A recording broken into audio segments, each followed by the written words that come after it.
Have you ever felt the bone-chilling cold of a ghostly presence? Imagine driving alone on a desolate road, the night so dark that it seems to swallow the light from your headlights. The air is thick with fog, and every shadow seems to move with a life of its own. This is the kind of night that Clara found herself in, a night that would change her life forever. Clara was traveling on the South Roads, a route she had taken many times before.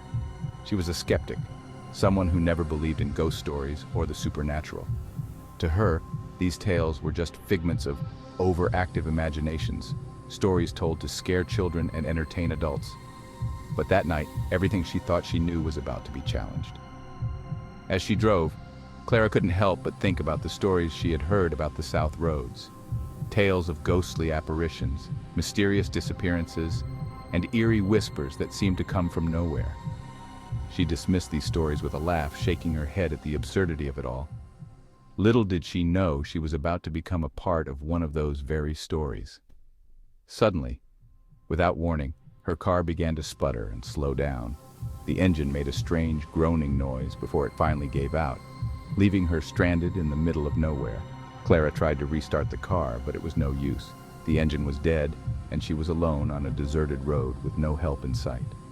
As she sat there trying to figure out what to do next, a thick fog began to roll in. It was unlike any fog she had ever seen before, dense and almost tangible, as if it had a life of its own. It swallowed everything around her, obscuring her view and making it impossible to see more than a few feet ahead. The fog seemed to close in on her, wrapping around her car like a shroud. Clara's breath quickened, her heart pounding in her chest. She felt a sense of dread wash over her, a feeling that something was terribly wrong. She tried to shake it off, telling herself that it was just her imagination, but the feeling persisted. Clara's breath quickened, her heart pounded. She could feel the cold seeping into her bones, a chill that had nothing to do with the temperature outside. It was as if the very air around her was alive with a malevolent presence, something that wanted to harm her. As she peered into the fog, she saw shadows moving, shapes that were far from human. They seemed to dance and flicker, appearing and disappearing in the mist. Clara's mind raced, trying to make sense of what she was seeing. Were these just tricks of the light, or was there something more sinister at play? Suddenly the radio crackled to life, filling the car with static. Clara jumped, her heart skipping a beat. She reached for the dial, trying to turn it off, but the radio seemed to have a mind of its own. Through the static, she heard a voice, faint and distant, whispering her name. "Clara! Clara!" The voice was soft, almost gentle, but it sent a shiver down her spine. She looked around, trying to find the source of the voice, but there was no one there. The fog pressed in closer, and the shadows seemed to grow darker. Then, in the rearview mirror, she saw a figure. It was a woman, wet and pale, with empty eyes that seemed to stare right through her. Clara's hands trembled as she tried to start the car again, but the engine only groaned in protest. Clara's hands trembled as she tried to start the car, her fingers slipping on the key. She could feel the woman's gaze on her, cold and unrelenting. Panic set in, and she frantically turned the key, willing the engine to start. But the engine only groaned, refusing to come to life. Clara's desperation grew, and she pounded on the steering wheel in frustration. She could feel the woman's presence growing stronger, the air around her growing colder. The woman approached, her touch icy, and her voice a chilling whisper. "You shouldn't have come here." Clara's heart raced, and she felt a scream building in her throat.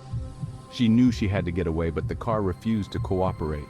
Clara screamed, but the fog swallowed her scream, muffling the sound. She felt trapped, as if the fog itself was holding her in place. The woman's touch was like ice, sending a jolt of fear through her body. And then, as if by magic, the engine roared to life. Clara didn't waste a second. She slammed her foot on the gas pedal, the car lurching forward. She sped off into the night, not daring to look back. Clara sped off, not daring to look back. The fog seemed to part for her, the shadows retreating into the darkness. She drove as fast as she could, her heart pounding in her chest. She didn't stop until she was miles away, the eerie presence finally behind her. To this day, she avoids the South Roads, but the whisper, it never stops. No matter where she goes, she can still hear it, faint and distant, calling her name. Clara, Clara. It's a reminder of that night, a night she will never forget. Clara, Clara.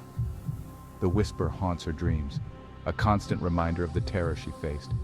She knows now that some stories are more than just tales, that there are things in this world that defy explanation, and she will never forget the lesson she learned on the South Roads. So, do you believe in haunted roads now?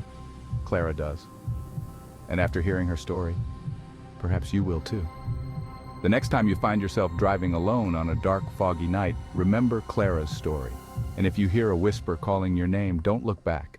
Just keep driving and hope that you can outrun whatever is lurking in the shadows.